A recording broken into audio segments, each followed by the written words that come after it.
So, okay then, Suzanne, so can you explain to us exactly what informal learning is? Right, okay, so if formal learning is what you do in the classroom, informal learning is what you do outside the classroom. So we're talking about Saturday courses, meeting in the pub, practising your Welsh, coffee mornings, walking with Vale ways, all that sort of thing. Fantastic. So is that what you're going to be organising over the next few months and years? That's right, yeah, we'll have the things that we've done in the past, and also hoping to do some new things like cycling, maybe cycle for a bit, have a picnic, practice some Welsh, get your breath back, and also I'm really looking to the learners to let me know what they want to be doing. Absolutely, absolutely. Well, sorry, what would you say to learners that are worried about coming to events on their own?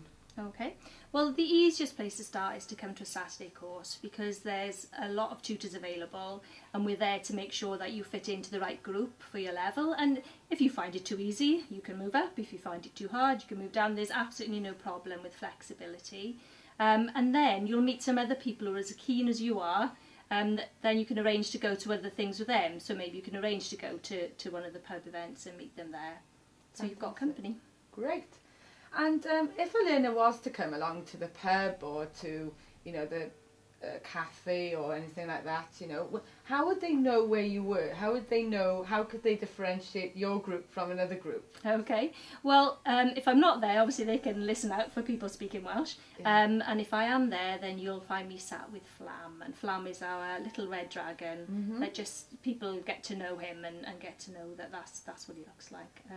But there's a bit of a problem. Is there? Yes, because when we looked earlier in the box, he was missing. So maybe some of our newer learners might not have met Flam, but if you do see a little red dragon out and about, then let me know, because he's missing. Maybe he's on the beach in Florida.